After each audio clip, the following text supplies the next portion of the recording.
శంకరెడ్డి గారు,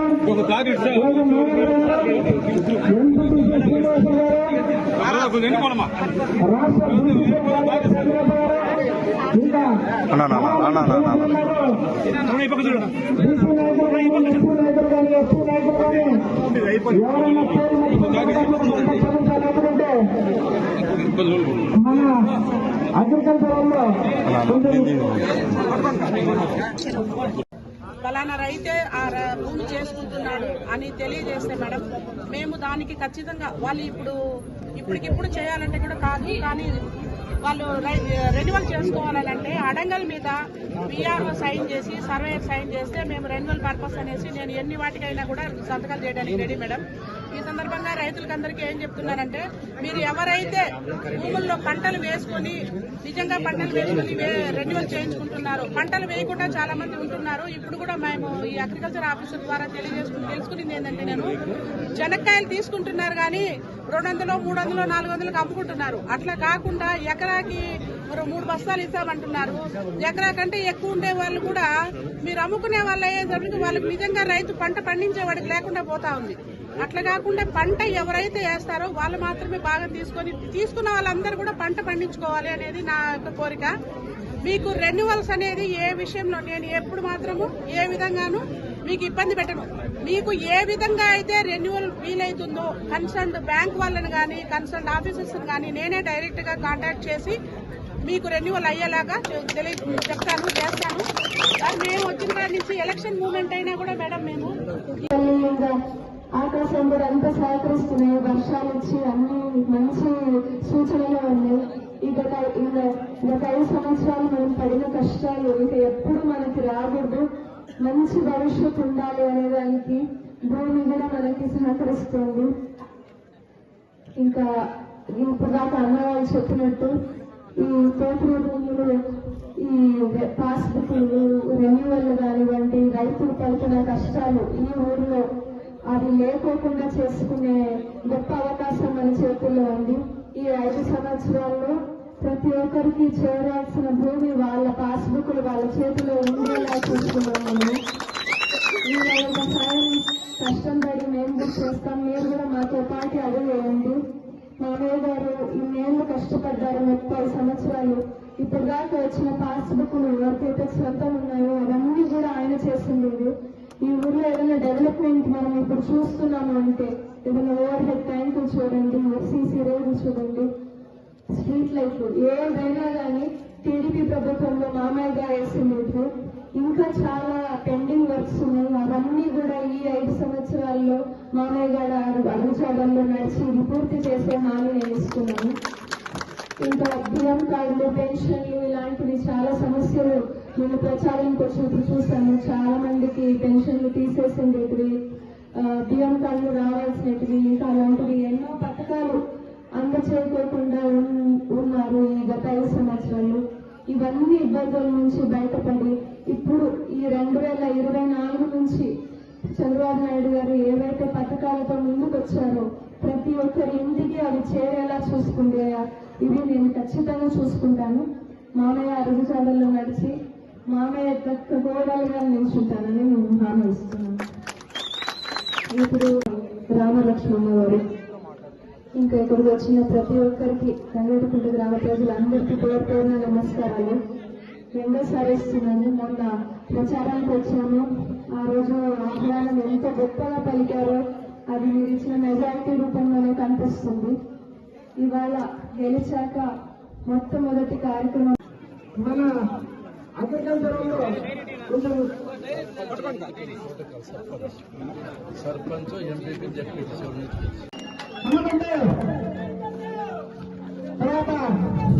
పాల్గొంటున్న agriculture officers, ఎంపీటీసీకి, agriculture officers, ఇతర అధికారులు, ప్రమోద్ రెడ్డి, ఈ కార్యక్రమంలో పాల్గొంటున్న ముఖ్యమైన నాయకులందరికీ, పాత్రికేయులకు పేరు పేరున నా హృదయపూర్వక నమస్కారాలు. శ్రీమతి పల్లె సింధూరారెడ్డి గారు శాసనసభ్యులు అయిన తర్వాత మొట్టమొదటిసారిగా అధికారిక కార్యక్రమం తంగేడుకుంట గ్రామం నుంచినే ప్రారంభించినామంటే ఈ గ్రామం పట్ల మాకెంత చిత్తశుద్ధి ఉందో, ఎంత అభిమానం ఉందో, ఎంత గౌరవం ఉందో ఒక్కసారి మీరు అందరూ ఆలోచించాలని చెప్పి ఈ సందర్భంగా మీకు మనం చేస్తున్నాం. అంతేకాకుండా రాజశేఖర్ గారు కూడా ఓ మంచి నాయకుడు, మాకు చాలా కాలం మిత్రుడు. అది కూడా దృష్టిలో పెట్టుకుని ఈ కార్యక్రమాన్ని ఇక్కడ ప్రారంభించినామని చెప్పి సందర్భం గుర్తు చేస్తూ, ఒకటి, నేను శాసనసభ్యునిగా ఎన్నికైన తర్వాత 1999 సంవత్సరంలో దాదాపు 25 సంవత్సరాల వెనక మొట్టమొదటి నా ప్రసంగం తంగేడుకుంట స్తోత్ర భూముల గురించే అని చెప్పి సందర్భంగా మీకు గుర్తు చేస్తున్నాను. ఈ తంగేడుకుంటలో దాదాపు 10,000 ఎకరాల స్తోత్ర భూములు ఉన్నాయి. రైతులు వ్యవసాయం చేసుకుంటున్నారు. రైతులు వ్యవసాయం చేసుకుంటే పట్టాదారు పాస్ పుస్తకం లేదు. పట్టాదారు పాస్ పుస్తకం లేకపోతే ఇన్పుట్స్ రాదు, ఇన్సూరెన్స్ రాదు, బ్యాంక్ లోన్స్ రావు, అమ్ముకోలేరు, వేరుశనగ విత్తనాలు రావు, అనేక ఇబ్బందులు ఉంటాయని చెప్పి అసెంబ్లీలో చాలా సార్లు రికార్డ్స్ గా తీస్తే దాదాపు 22 సార్లు ఈ తంగేడుకుంట స్తోత్ర భూమి గురించి మాట్లాడాలని చెప్పి సందర్భంగా చివరకు అప్పటి రెవెన్యూ శాఖ మంత్రి గౌరవనీయ అశోక్ గజపతిరాజు గారు ఆయన చాంబర్లే వేణుడు అన్నారు, రఘు ఏమన్నా నీ భూములు ఏమైనా స్తోత్ర భూములు ఉన్నాయని అడిగారు. ఇన్నిసార్లు మాట్లాడుతున్నావు కదా, నీకేమైనా 100 ఎకరాలు 150 ఎకరాలు స్తోత్ర భూములు ఉన్నాయా? ఇంత ఒత్తిడి చేసి ఇంత గట్టిగా అసెంబ్లీలో నన్ను కూడా నిలిచి మాట్లాడుతున్నామంటే ఏమి కారణం అంటే చెప్పాను. ఏదో ఆ ఇష్యూ మీద ఆ గ్రామానికి న్యాయం చేద్దామని మాట్లాడుతున్నా. నాకు తంగేడు చాలా చోట్ల భూములు ఉండే కానీ తంగేడుకుంటే ఒక సెంటు భూమి కూడా లేదు చెప్పడం కూడా జరిగింది. దాని మీద అనేక పర్యాయాలు మాట్లాడాము. చాలా మంది పట్టాలు కూడా ఇచ్చాము. పట్టాలు ఇవ్వాలంటే కొద్ది ప్రాసెస్ అడ్డం వచ్చింది. దాని లింక్ డాక్యుమెంట్ కావాలని, దాని వెనక ఎవరుకున్నాయని, అది కూడా స్పెషల్ గా నటరాజు అని చెప్పి ఒక డిప్యూటీ తహసీల్దార్ ఇక్కడ వేసి, ఆయన దీని మీద అనుభవం బాగా ఉంది కాబట్టి ఒక 3 నెలలు 4 నెలలు దీని మీద చేసి ఒక జాయింట్ కలెక్టర్ ఇన్ఛార్జ్ పెట్టించిన మంత్రిగా ఉన్నప్పుడు సాధ్యమైనంత వరకు 500 పైచలకు పట్టాలు ఇచ్చినామని చెప్పి సందర్భంగా మీకు గుర్తు చేస్తున్నాం. ఇంకా పట్టాలు మిగిలిపోయినాయి. ఈసారి స్పెషల్ డ్రైవ్ వేసి ఎవరైతే పట్టాలు కావాలనుకుంటారో వాళ్ళకు కూడా తప్పకుండా ఇచ్చి తీరుతామని చెప్పి మీకు సందర్భంగా గుర్తు చేస్తున్నాం. ఆ పట్టా దాని పాస్ పుస్తకాలు కూడా. అంతేకాకుండా ఎన్నికలకు ముందు 2019 ఎన్నికలకు ముందు సాక్షాత్ జయచంద్ర 3 కోట్ల రూపాయలు పంట నష్టపరిహారాన్ని అప్పటి కుటుంబరావుతో మాట్లాడి ఎన్నికలకు ముందే విడుదల చేశాం. అదేదో తిరకాల్సి పెడితే మీ అప్పులు జమ చేసుకుంటామంటే నేనే పక్కనుండే ఆ గ్రామం మీద గౌరవారిపల్లికి వచ్చి ఆ మేయర్తో మాట్లాడి మీరు అదే పని తెచ్చాము, ఒక్క పైసా కూడా మీరు పట్టుకునే అవకాశం లేదని చెప్పి అందరికీ 3 కోట్ల రూపాయలు అంటే 300 లక్షలు ఈ గ్రామానికి ఇచ్చినామని చెప్పి సందర్భంగా నేను గుర్తు చేస్తున్నాను. 1/2 కిలోమీటర్లు పోవాల్సి వస్తుంది. దాని బ్రిడ్జ్ కావాలని చెప్పి రాజశేఖర్ గారు చెప్పారు. తప్పకుండా శాంక్షన్ చేయిస్తామని చెప్పి సందర్భంగా గుర్తు చేస్తాం. అరకుమానపల్లి ఒక అబ్బాయికి ఎవరికో యాక్సిడెంట్ అయితే పోయాము. చాలా మంది అరకుమానపల్లి చూసిన ఏ ఎమ్మెల్యేలు కూడా, నేను 4 నిమిషాలు అరకుమానపల్లి కూడా చూశాను. దీన్ని కూడా తారు రోడ్ చేసి తీరుతా, దాంట్లో వేరే ఆలోచన లేదని చెప్పి సందర్భంగా గుర్తు చేస్తున్నాం. పొలాలకు పోయడానికి మట్టి రోడ్లు కావాలన్నారు. ఎన్ఆర్జీఎస్ పథకాలు ఉన్నాయి. దయచేసి ఎవ్వరూ రోడ్లు వేస్తూ అడ్డం పడతండి. రోడ్స్ ఉంటే మీ భూమి వాల్యూ. నేను అగ్రికల్చర్ కాలేజ్ ఉంది, 500 కోట్ల వాల్యూ చేస్తున్నా ఆ ల్యాండ్స్. 500 కోట్ల పైచి ఆ బిల్డింగ్స్. ఒక 40 అడుగులు రోడ్డు ఉంటే 3 అడుగులు రోడ్డు ఇచ్చినా అని చెప్పి సందర్భంగా మీకు గుర్తు చేస్తున్నా. ఎంతైనా వాల్యూ పోని రోడ్డు అనేది చాలా చాలా ఇంపార్టెంట్. ఎక్కడన్నా పొలాలకు కానీ ఊర్ల మధ్యలో కానీ రోడ్లు వేస్తాం, దయచేసి ఎవ్వరు కూడా అభ్యంతరం పెట్టద్దండి. మీకు ఎంత రోడ్డు వేస్తారో దానంతా 4 గంటల వాల్యూ పెరుగుతుంది. భూమి విలువ పెరిగితే రోడ్డు ఉంటే భూమి విలువ, రోడ్డు లేకపోతే అప్రోచ్ లేకపోతే ఆ రోడ్డుకు విలువ ఉండదు. దయచేసి ఎక్కువ ఆటంకపరచద్దండి. ఇదే కాకుండా ప్రభుత్వం ఇచ్చిన కార్యక్రమాలన్నీ సక్రమంగా అమలు చేస్తారు. మీరు ఎవరికైనా పొరపాటున పైసా పొట్టించినా కూడా తీసుకున్న వాళ్ళకి ఇచ్చిన వాళ్ళ మీద చర్యలు తీసుకుంటారని చెప్పి సందర్భంగా మీకు గుర్తు చేస్తున్నాం. ఎక్కడ కూడా డబ్బుల గురించి ఇల్లు ఇప్పిస్తామనో, పెన్షన్లు ఇప్పిస్తామనో, పేరు అందరూ ఉన్నారు కాబట్టి మనమంతా స్టోర్లు ఇప్పిస్తామనో ఒక్క పైసా ఇచ్చినారంటే ఇక నేను జీవితంలో 5 ఒక్క పని కూడా చేయాలని చెప్పి సందర్భంగా మీకు గుర్తు చేస్తున్నాం. ఎందుకంటే ఒక ట్రాన్స్పరెంట్ గా, ఒక నీతిగా, నిజాయితీగా 30 సంవత్సరాలు పరిపాలించారు. ఎక్కడో పొరపాటు జరగకూడదు. ఎందుకు చెప్తుందంటే అందులో ఒక్కసారి వినండి. ఈసారి ప్రజలకు డబ్బులతో పనే లేదు. విపరీతమైన డబ్బులు. ఒక పాప ఉంటే 15,000, ఇద్దరుంటే 30, 45 వచ్చే పిల్లలు ఉంటే డబ్బులు వస్తాయి. ఆడవాళ్ళు కనపడితే డబ్బులు ఇచ్చేస్తాం. ఒక ఆమె కనపడితే 18,000, ఇంకో ఆమె కనపడితే 36, ఇంకో ఆమె కనపడితే 54,000. లక్ష్మీ కాలం ఇంట్లో ఆడవాళ్ళు ఉంటే 18,000 అంటే మీరు బాగా చూసుకోండి, మళ్ళీ ఇబ్బంది పడతారు. డబ్బులు ఉండట్లేదు. ముస్లింలు అయితే 4,000, ఈ నెల 7,000 ఇస్తాం. 4,000 అంటే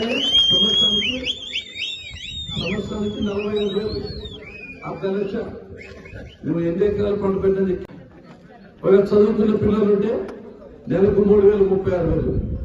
నీకు భూమి ఉంటే 20,000 పట్ట. ఇవన్నీ కలిపితే ఒక చిన్న కుటుంబానికి అయితే 2 లక్షల రూపాయలు వస్తాయి. మస్తాల మట్ల కుటుంబానికి అయితే, చాలా పెద్ద కుటుంబం అనుకో 5 లక్షలు వస్తాయి. ఇవే కాదు, ఉపాధి పథకాలు ఉంటాయి. కూలికి పోతారు, బిల్డింగ్ పనికి పోతారు, పనులు చేస్తారు, ఆడ డబ్బులు వస్తాయి. నాకు ఒకసారి డౌట్ వస్తాను, ఈ డబ్బులని ఆడబెట్టుకుంటారు. ఇన్ని డబ్బులు ఇంటికి వస్తా ఉంటే నీకు 2 లక్షల రూపాయలు వచ్చిందంటే 20 లక్షల రూపాయలు కాంట్రాక్ట్ చేసిన 2 లక్షల రూపాయలు రాదు. అందులో పీకి లాస్ట్కి వచ్చిందని నీకు ఇంటికాడు ఉంటే పని చేసిన పని చెప్పినా దాని బట్టి మీరు ఎక్కువ ఆలోచించాల్సిన అవసరం లేదు. అందరూ కంఫర్టబుల్ గా ఉండండి, హ్యాపీగా ఉండండి, రోగాలు రాకుండా చూసుకోండి. దీనిలో ఏమంటే కొంతమంది నాకు ఉక్కు శరీరము, నాకేం పని లేదు, నాకు ఇంజక్షన్లు పట్టమని చెప్పి ఏ విధంగా జ్వరం వచ్చినా ఊరికి ఉంటారు. అది పోతే నీ 4th స్టేజ్ క్యాన్సర్ అని చెప్తారు. కాబట్టి ఎప్పుడు కూడా మీ అందరినీ కోరేది ఏంటే పిల్లలు బాగా చదివించండి. పిల్లలు బాగా చదివించండి. నేను చదువుకున్నాను కాబట్టి బాగా లక్షల్లో చదువు చెప్పాను. చదువుకి ఎంత వాల్యూ ఉందో. 9 జాతీయ అవార్డులు వచ్చాయి, 7 గోల్డ్ మెడల్స్ వచ్చాయి. మీరంతా ఏమనుకుంటారంటే పల్లె రఘునాథ్ ఆంధ్రప్రదేశ్ వాల్యూ ఉంది వేరే చోటని. నాకు ఇక్కడికంటే అమెరికాలో విలువ ఎక్కువ. 40,000 మంది స్టూడెంట్స్ నా దగ్గర చదువుకున్న వాళ్ళు అమెరికాలో ఉన్నారు. ఇవన్నీ చదువుల్లో వచ్చినవే. ఇన్నిసార్లు 3 సార్లు ఎమ్మెల్యే, ఒకసారి MLC, whip, chief whip, minister, ఇన్ని విద్యా సంస్థలు, ఇంత కార్ఖానా చదువుకున్నాను కాబట్టి వచ్చాయి. చదువుకోకపోతే ఏదో గొర్రెలు మేపుకుంటా ఉందో, ఏదో వ్యవసాయం చేసుకుంటా ఉందో. మా గొర్రెలు ఉంటే వ్యవసాయం ఉంటే ఇంకా రోజు బాగా మేపుకుంటుంది. నేను ఏ పని చేస్తా కూడా బాగా చేస్తాను, కరెక్ట్ గానే ఉంటాను. మిగతా వాళ్ళకంటే ఎక్కువ గొర్రెలు పెట్టింది, మిగతా వాళ్ళకంటే ఎక్కువ వ్యవసాయం చేసిందంతా కానీ ఇంత పేరు ప్రఖ్యాత చదువుల్లో వస్తాయి. మీ అందరినీ కోరేది ఒకటే, నీకు 100 ఎకరాల భూమి ఉన్నా ఒకటే, ఒక ప్రభుత్వ ఉద్యోగం ఉన్నా ఒకటే. ముందు కాలంలో భూములు ఉంటే అంత గొప్పగా భావించారు. ఇప్పుడు ఉపయోగంగా పడ్డవు. వాల్యూస్ వస్తాయి కానీ చదువు ఇంపార్టెంట్. మీరు కష్టమో నష్టమో పిల్లలు చదివించండి. డబ్బులు వస్తున్నాయి, గవర్నమెంట్ భరిస్తున్నాయి, చదివించాలి ఒకటి. రెండోది హెల్త్ బాగా చూసుకోండి, ఇది చాలా ఇంపార్టెంట్. ఏదైనా బాగలేకపోతే గవర్నమెంట్ హాస్పిటల్స్ ఉన్నాయి, మంచి హాస్పిటల్స్ ఉన్నాయి. ఈసారి ప్రభుత్వం గొప్ప పని చేస్తున్నాం. ఏం చేస్తున్నాం తెలుసా? 20 లక్షల వరకు నీకు ఏ బిలియన్ నువ్వు కట్టే పని భారతదేశం ఎక్కడ పోతుంది. భారతదేశంలో ఎక్కడికి పోయినా 20 లక్షల వరకు నువ్వు బిల్లు కట్టే పనిలే. దగ్గరలో క్యాబినెట్ ఆమోదిస్తున్నారు. ఇంతకంటే న్యాయం ఏ ప్రభుత్వం చేస్తూ ఒక్కసారి మీరు ఆలోచన చేయండి. ఒక్కసారి చనిపోతే